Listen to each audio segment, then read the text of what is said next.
the gi. I know your feelings on it.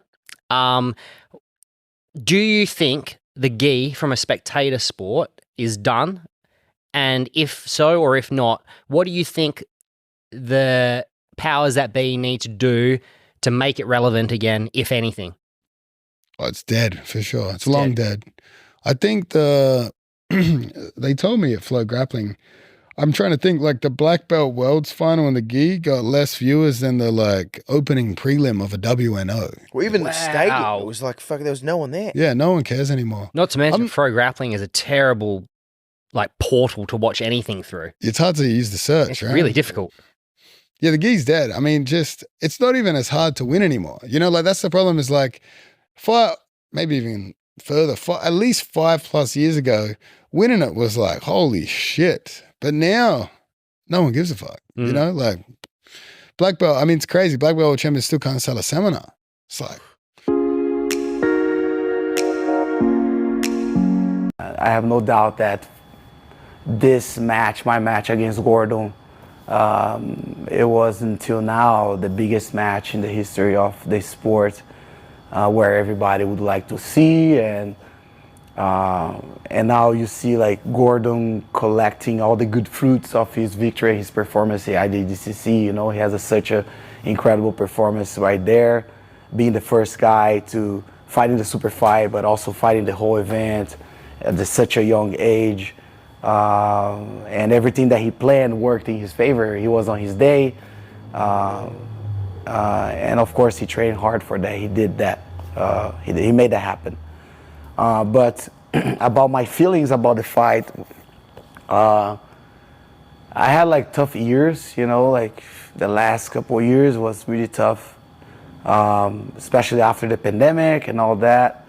I'm not only an athlete for a while, I am a father, I am a husband, I'm a teacher, I'm a coach, I'm a leader of a team. I'm one of the biggest teams in Jiu-Jitsu. I have so many business, you know, to take care of. And I was 40 years old, you know, and I did all that, tried to manage all that with that big fight against someone that's the top grappler in the world nowadays. It was definitely, for me, it was a huge challenge. It was the biggest challenge of my life. But I'm very proud of myself that I show up and I went there. So for you, like I'm sure you've thought about, like obviously the legacy. You're doing the damn thing, the most accomplished no-gi grappler of all time.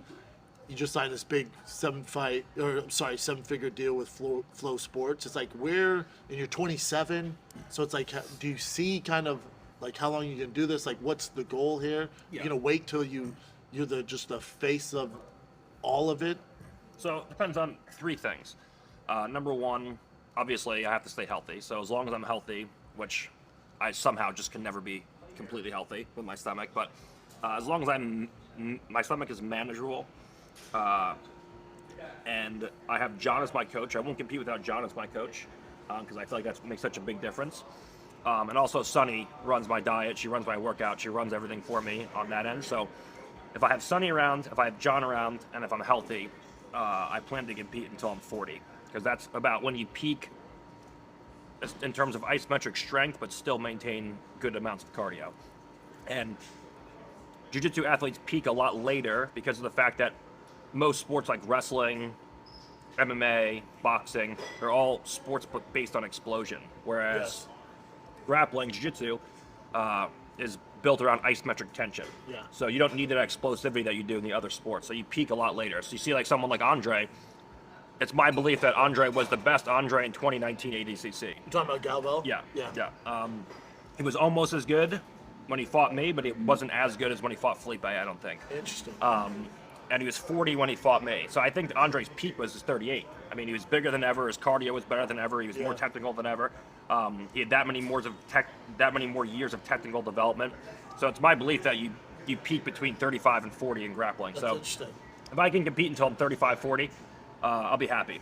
And one of the things I want to do, which is like almost impossible. If you tell me MMA, I'm gonna freak out. No. So Buchecha is the most decorated competitor of all time in terms of medals. He's 14 IBJJF Nogi or IBJJF world titles. Love Bushesh. Yeah, he's awesome. But the Worlds is every year. So what I want to do is basically impossible, but I want to try it anyways. If I double gold in ADCC every year until I'm 40, I'll have more ADCC medals than he has world titles. Oh, wow. So Quite the goal. it'll be almost impossible because ADCC is almost every 2 years. Yeah. It's like every year, if you do Worlds, you double gold. And so every other year, you can double gold at ADCC. So it takes twice as long. But I'll have I think I'll have 15 medals. I did the math one time. If I double gold every year until I'm 40, I'll have 15 medals. That's insane. So if I can do that, then I'll be like, okay. Then you'll be happy. Then I'm you're done. good at 40. Yeah, then